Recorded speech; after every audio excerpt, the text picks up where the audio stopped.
Mwiriwe mwese murakomeye twizere ko mumeze neza muri n'amahoro bitewe n'ibice mugiye muherereyemo bitandukanye by'isi muri rusange. Ikaze ku muyoboro mugari wacu wa YouTube ni Mudaharisi. Umunsi urimo turagaruka cyane ku makuru ajyanye n'intambara ikomeye hagati y'igihugu cya Iran ndetse n'igihugu cya Israeli. Muri iki kiganiro ntabwo muri buze kuza kumva ijwi ryanjye gusa, ko ndi buze kuza kuba ndi kumwe na Thierry Muhoza, tugiye gufatanya kugira ngo dusesengure iki kiganiro. Ari nayo mpamvu dutatu nihuta cyane kubera yuko intambara isa naho iri kwaguka. Iran irimo iragaba ibitero mu bice byose bigenzurwa na Israel ndetse n'ibigo bya gisirikare bya Leta Zunze Ubumwe za Amerika. Teherani muri Iran, umuyobozi wo ku rwego rwo hejuru muri iki gihugu cya Iran nyine yatangaje ko intambara iri hagati ya Iran na Israel iri hafi cyane kugera ku rundi rwego rukomeye, aho yanahishuye ko ibitero bikaze bigiye kwibasira uturere twose tugenzurwa na Israel ndetse n'ibigo bya gisirikare bya Leta Zunze Ubumwe za Amerika biri muri aka karere. Mu butumwa rero bukakaye bwatangajwe na Far News Agency, uyu muyobozi yavuze ko intambara izaguka mu minsi iri imbere ikagera mu bice byose biri munsi y'ubutegetsi bwa Israel ndetse n'ibirindiro bya Amerika biri mu karere.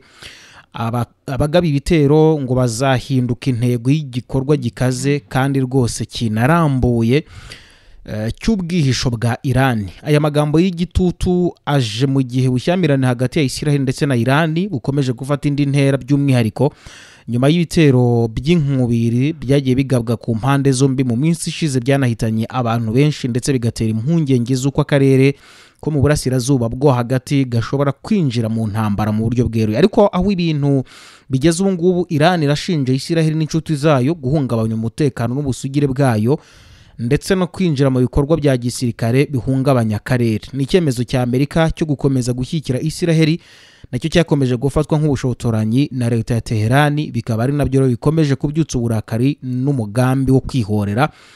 Ibikorwa by'ubutasi n'indege zitagira abapilote drone byakajije umurego ku mpande zombi, binagaragaza ko icyizere cyo kurangiza ubushyamirane mu mahoro kiri kugenda gisa naho kigabanuka. Ingaruka rero zishobora kuba nyinshi cyane kubera yuko akarere kari mu kaga. Ibihugu nka Syria, Liban, Iraq na Yemen byose nabyo bishobora kwibasirwa cyangwa se bikabyivangamo, bigatuma intambara igira impamvu za politiki ndetse n'amadini zinagoye cyane gukemurwa. Ibiciro nabyo ku isoko mpuzamahanga, guhungabana k'umutekano muri icyo gice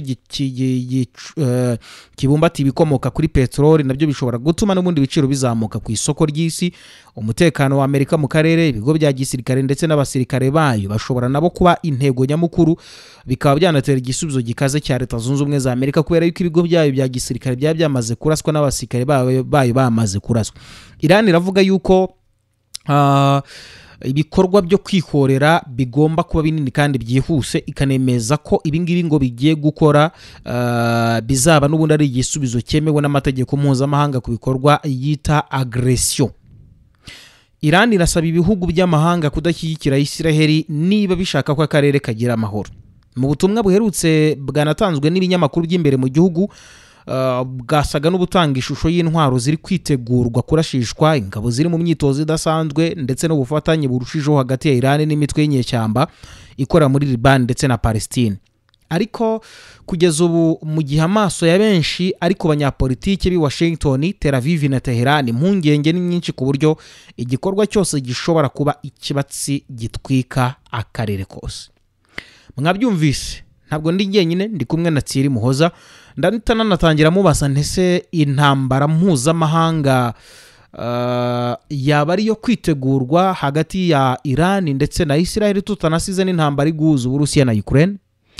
Ikiriho nuko n'ubundi siyo ntambara ya mbere tubonye iri guhuza Iran na Israel, kuko no message bize gukoranaho bakozanyaho karava. Nuvuga kugera kuri uyu munsi ikiriho hari nyine ibindi bihugu by'abaturanyi na Iran usanga nabyo ubwabyo bi supporting Iran, bi kumwe na Iran. Hakiyongeraho niyo Israel tuvuga ngo yego nibiri kumwe na Amerika direct, ariko turabizi neza ko iyo na Amerika ari agati gakubiranyije. Turabizi neza ko ahari Israel na Amerika bigere bundi bikunda kuba biri kumwe, ni inzira imwe undi bakunda kuba bari kumwemo. Kugeza kuri uyu munsi byavuzwe neza ko mbere ko Israel itega igitero kuri Iran yabanje kubimenyesha Amerika, bisobanuye ko n'undi Amerika yari bizi, yamaze ko yidekara ko wenda nta ruhare bigizemo, ariko turabizi neza ko nayo yabyemeye ko mbere ko Israel itera Iran babaye babiziho na Amerika. Ikiriho ntekereza ko ari ikibazo gikwiye kuba gikemurwa hakiri kare, ko yaba Iran ni igihugu kimwe mu biri hariya bifite intwaro za kirimbuzi za nucleaire zikomeye cyane. Israel nayo nuko nguko, igihugu gifata indege hafi 300 kikohereza mu kindi gihugu nicyo cyoroshye, za drone ndetse n'izindi ndege z'intambara. Iyo ni Israel ndi kuvuga. Iran twamaze ko tumenya ko kubitwaro bya nucleaire, bitwaro biremereye bya kirimbuzi, ari igihugu kimwe mu byiza nyine isi ifite bikoresha nucleaire cyane. Raporo y'Uburayi iheruka ishingiye ku bya nucleaire yagaragaje ko ndi igihugu nka Iran kirengereye, cyo gikabije no kuba gifite bitwaro bya kirimbuzi. Kuva kujya kuri munsi tekeza ko ari nambara tutazarekera kubona. Ishobora kuzahagarikwa igihe gito, ariko ikongera ikagaruka, kuko tuyibona byongera bigaruka. Kuko niba Israel amaze gufata umwanzuro igira umusirikare cyangwa umupolisi wa karakarere, Iran ntibyumva cyo kimwe n'indi bihugu by'Abarabu by'Abayisilamu b'Abayisilamu cyane.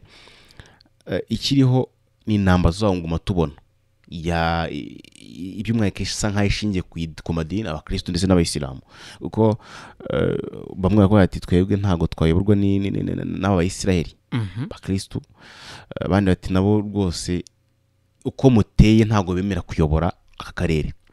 Kugeza kuri uyu munsi Israel yafata umwanzuro ikajya kugaba igitero mu kindi gihugu kugira ngo hagire ibyihagarika, ariko ibikora ivuga yuko ari ubwirinzi irimo ishaka. Kugeza kuri uyu munsi harimo amasezerano ya Amerika ndetse na Iran agomba guhagarika ibitwaro bya kirimbuzi. Ntegeza ngo harimo na politike, gukina politike birenze kubyo twege tubona by'intambara. Kuba Iran yajya mu murongo wa Amerika, ntekereza ko Israel tabyishimira nayo. Ariko nanone kuri Iran ntekereza ko ari ibihinzira noneho byo gukomeza gukora n'amasezerano akatakubahirizwa. Ni gute Israel tabyishimira se Iran iramutse igiye mu murongo wa Amerika, kandi n'ubundi Amerika irabuza Iran gukora intwaro za kirimbuzi? Ni nabyo leta ya Israel idashaka, kuko ivuga iti hari umugambi w'uko Iran ishaka kuturimbura. Urabizi ko byigeze no kuba Israel ikajya gushwanyaguza inganda zari zigiye kubaka intwaro za kirimbuzi muri Iraq. Korea ya ruguru yo yaranze ivunira agati muri ginyira, avuga ati tuzabikomeza. Muammar Gaddafi yagerageje uwo mugambi, ariko bidateye kabiri aricwa. Ni gute Israel itakwemera kumva ko Iran yagiye mu mujyi umwe na Amerika? Inyungu za politike ntekereza ko kugeza kuri twamaze kubona ko Israel ndetse na Amerika ni hagati gakubiranyije. Ntekereza ko Iran iramutse isa nkaho inyungu ya mbere ubundi Iran yafatiwe ibihano ku mpuzamahanga. Hari ku by'ubukungu hari bitemerewe gukora. Icyo ni icya mbere. Iran nyine irasigara inyuma. Israel nk'umuturanyi nyine b'abaturanyi bagirana amashyari, navuze nkubwira ko buri umwe yumva ashaka kuba wayobora karakarere. Israel ntabwo akishimira ko nibura ibyo bihano bivaho, by'ubucuruzi bikongera bigasubira ku murongo muri Iran. Iran ni igihugu gifite peteroli iri kuri urwo hejuru, yabyaza umusaruro ikagurisha amahanga yose, amafaranga akinjira ari menshi. Icyo ni cya mbere. Inyungu ya mbere itatuma nyine Israel itakishimira ko nibura Iran yongera kugaruka ku isoko mpuzamahanga ibihano yabikuriweho. Iyo ni ya mbere. Kuba yagaruka nyine umutungo wayo kamere ari wo wa peteroli kaba intwari ikomeye yakoresha. Nekeza ko no kuyobora kare byahita bisa nkaho bifite possibility ku rwego hejuru. Israel ntabwo yabyishimije cya mbere. Israel kugaba iki gitero kuri Iran byahagurukije abadepite ba Leta Zunze Ubumwe za Amerika, banagaragaza ko bashyigikiye cyane, abandi babura umutekano wa karere. Kuko nahoze mbona Washington DC nyuma y'igitero gikomeye Israel yagabye kuri Iran, aho inteko ishinga amategeko ya Leta Zunze Ubumwe za Amerika yahise itanga ubutumwa butandukanye. Bamwe bishimira iki gitero, abandi bakagaragaza impungenge ku ngaruka zacyo mu karere ndetse no ku mutekano w'abasirikare ba Leta Zunze Ubumwe za Amerika bari muri aka karere. Mbona senateri Graham ashimagiza iki gitero avuga yuko ari kimwe mu bitero bya gisirikare biteye ubwoba kandi biteguwe neza mu mateka. Umuyobozi w'inteko ishinga amategeko Mike Johnson wa Amerika uvuga yuko Israel ifite uburenganzira bwo kwirwanaho igihe cyose yaterwa. Perezida wa Leta Zunze Ubumwe za Amerika Donald Trump nawe yashyigikiye iki gitero, yirengagiza impamvu zacyo, ahubwo ashinja Iran kuba yitwara nabi mu karere. Abayobozi b'abademokrate nka Jack Schumer ndetse na Hakeem Jeffries bashimangira ko umubano wa Amerika na Israel ari ntasubirwaho, banavuga ko bazakomeza kubungabunga. Ariko kandi hari abandi badepite n'abasenateri nabo batari bake bagaragaje impungenge ko iki gitero gishobora guteza intambara nini mu burasirazuba bwo hagati. Aba barimo senateri Jeanne Shaheen, Jack Reed ndetse na Chris Murphy, bagaragaje ko gushotorana bishobora n'ubundi gushyira abasirikare ba Amerika mu kaga ndetse bikongera umutekano muke mu karere.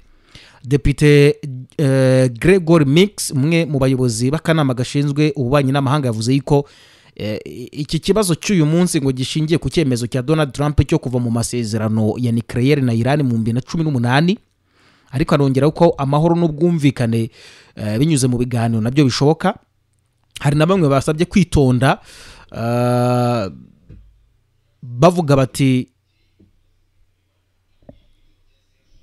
ni ngombwa yuko habaho gukomeza kwagura ibiganiro, gukomeza kwagura ubushyamirane, kuko n'ubundi bishobora gutuma ibihugu byo mu karere bishyira imbere imirwano kurusha ibiganiro. Kugeza ubu ngubu uyu mwuka mubi hagati ya Israel na Iran ushobora kuvamwo intambara y'akarere irimo Lebanon, Syria n'ibindi bihugu bitandukanye, bikaba n'ubundi byakurura amakimbirane ku rwego mpuzamahanga. Amerika irimo kugerageza kugaragaza yuko ishyigikiye umutekano wa Israel. Abadepite bamwe bifuza yuko habaho gusubira ku meza y'ibiganiro aho guhitamo imbaraga za gisirikare. Ndakubaza Thierry, nkawe wakurikiranye iby'intambara kuva ku munsi w'ejo kugera uyu munsi wa none, amaso yose ubu ngubu ahanzwe i Teherani muri Iran, hareba niba Iran koko ibuze kuza guca agasuzuguro ka Israel cyangwa se igihugu cyita yuko ari igihugu cy'Imana. Benshi bategereje kumenya niba Iran ishobora kuza guhitamo diplomasi. Bamwe bategereje kubona Iran niba ishobora kugaragaza ko ari igihugu koko cy'igihangange kitavogerwa, cyangwa se niba inashobora no kwirengera ingaruka zikomeye ku mutekano w'akarere ndetse no ku mubano mpuzamahanga. Kugeza kuri uyu munsi twamaze kuba tubona ko Israel yamaze gutangaza ko ibyo Iran yakoze igomba kubyirengera. Mbere na mbere byumvikanisha ko hari habaho reaction, nyine habaho action igomba kugira reaction.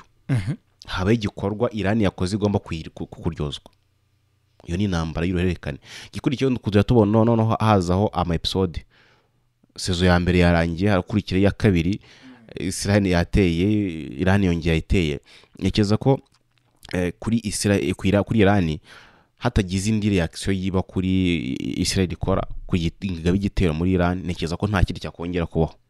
Ahubwo noneho nekeza kugeza kuri uyu munsi aho bigeze, Amerika ikoye kugaragaza nyine ukoko kwa nk'umupolisi w'isi, igafata umwanzuro ikitambika zino mpande zombi, kuko twamaze ko tubona ko Iran yagabye igitero cyayo cyaje cyishyura cya Israel, aho bigeze noneho bishobora kugira igaruriro. None ubu ushotoranye bwa Amerika na Israel kuri Iran, bashinja Iran kwitwara nabi kandi ari ntawe bayashotoye.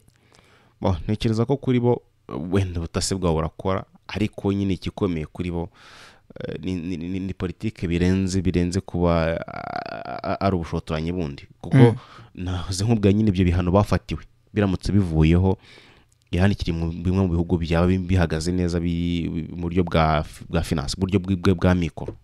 Ntago bishoboka ko bafite petrol ihagije, bafite n'izo ngabo zikomeye cyane, n'ibyo bitwaro bikomeye cyane bakoze, niyo bagikiranga kugeza kuri munsi ibyo bakoze yabihagije. Ntekereza ko kuri bo nyine Israel ntiyakishima kugira umuturanyi utuje kandi ufite umutungo nka Iran. Kugeza kuri uyu munsi hari abari kuvuga ko bapfuye. Yego. Leta ya Isiraheli kugeza ubu ngubu binyuze mu ngabo zayo zirwanira mu kirere, Israel Air Force yagabye irimo no kugaba ibitoro bikomeye by'indege zirenga 50 ziri kugaba ibisasu ku murwa mukuru wa Iran, Tehran, zinibasira ubwirinzi bwa gisirikare bw'ikirere n'ibikorwa remezo by'abarinda igihugu bizwi nka surface to air missile hamwe na anti aircraft batteries. Uyu mugambi wa gisirikare wamaze no kwemezwa n'ubuyobozi bwa gisirikare bwa Israel bwayise Operation of National Significance, bisobanuye yuko ari igikorwa gifite agaciro gakomeye ku mutekano w'igihugu cya Israel. Nahoze mbona Major General Tomer Bar avuga yuko ibikorwa nk'ibi ngibi bisaba imikoranire ihanitse n'ihuriro ry'imbaraga zinyuranye zo mu ngabo. Avuga ko bazakomeza gukora imirimo yabo mu buryo bw'ubwirinzi no kugaba ibitero aho bikenewe hose, nk'uko babikora n'ubundi ngo nk'izingiro ry'ubwirinzi bwa Israel ku rugero rwa strategy ndetse na politiki y'igihe kirekire. Kuva intambara yatangira ya Iran na Israel, n'ubwa mbere Israel igabye ibitero bigera mu murwa mukuru wa Tehran, bikaba bivuza urugero rushya rw'intambara ijya mu rundi rwego, kuko ingano y'iki gitero gisa n'icyatunguranye. Amakuru anatangazwa n'umuyoboro wa gisirikare wa Israel Arbaz IDF online avuga ko indege nyinshi z'intambara zarenze intera kilometero 1500 zinjira mu kirere cya Iran mu buryo butunguranye, zitera ibigo byagenewe kurinda ikirere n'ubwirinzi bwa Tehran. Nta n'amakuru ariko arambuye aratangazwa ku byangiritse cyangwa se kubahasize ubuzima, ariko ibi ngibi mbona icyo bivuze ku karere nuko ibitero biza n'ubundi mu gihe cy'ubushyamirane hagati y'ibihugu byombi bisa naho biri kugenda birushaho kwiyongera nyuma y'ibitero by'intasi, kwihimura ndetse no gukekwaho gukwirakwiza intwaro mu mitwe y'inyeshyamba mu karere irimo nka Hezbollah ndetse na Hamas.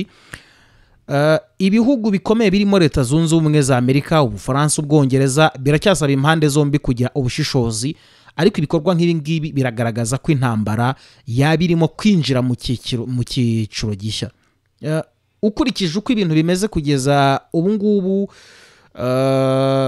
hagati ya Israel na Iran ndetse n'ibyamaze gutangazwa n'icyicaro gikuru cya IDF, birashoboka cyane ko Iran batari buze kuza kuva ku izima, tukaza no kubona ibihugu byose nk'Ubwongereza n'Ubufaransa nabyo bishobora kwirundumurira muri iyi ntambara mu buryo bitateguye cyane.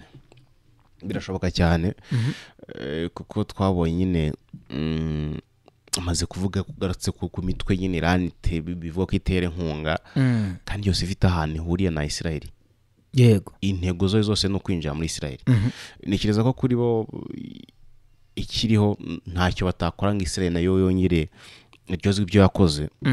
Kugeza kuri uyu munsi igitero cyabo cyaguyemo abantu benshi. Intumwa ya Iran muri Loni yitwa Amir Said Ilvan yamaze kubatangaza ko abantu 78 bapfuye, 320 bakomerekeye mu iki gitero. N'umubare w'abantu benshi hafi 500 babigiremo ibibazo. Israel yo imaze gutangaza ko hapfuye umwe, wakomeretse ari 30 bonyine. Ntekereza ko nta kiranye nitakora ngo abantu ayo maraso y'abantu, kuko kandi hishwe abantu rega abakozi n'ubundi abahanga mu bya nuclear n'undi batunganyagizo za nuclear.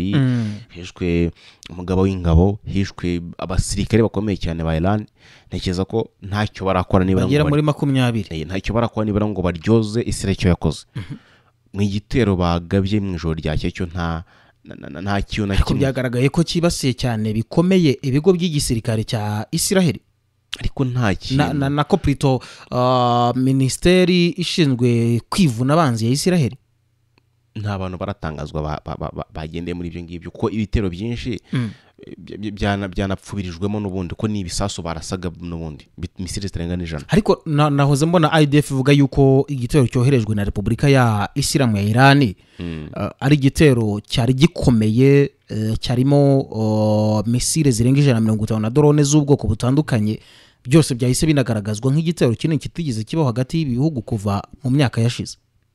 bo amakuru henda sources zishobora kuba nyinshi gusa ariko ikiriho igitero Israel yagabye kuri Iran kiri dangerous, giteye nyine kwifata mu maso kuri Iran kuko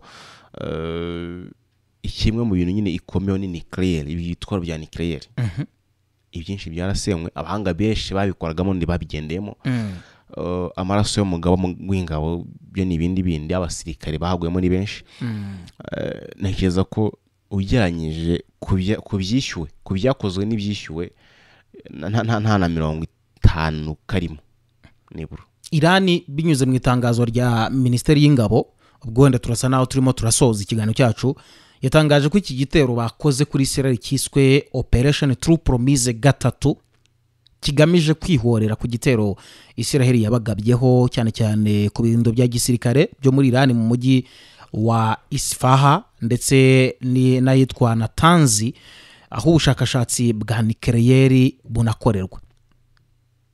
Ese uyu munsi ibi bitero ubwo byatangiraga, ibihugu byinshi byahise n'ubundi bisohora amatangazo yo kwitondera intambara hagati y'ibihugu byombi. Nahuze muri umuryango w'abibumbye nawo wahamagaje inama idasanzwe Conseil de Sécurité, abayobozi b'isi bashobora n'ubundi gusuzuma ibikeneye gukorwa kugira ngo umutekano uboneke, mu gihe isi iri gukomeza kwibaza niba ari intangiro y'intambara y'akare cyangwa se isi yose. Kugeza ubu ngubu Iran ishobora kumererwa nabi kuko isa niyatangiye no kurasa mu basivili cyane.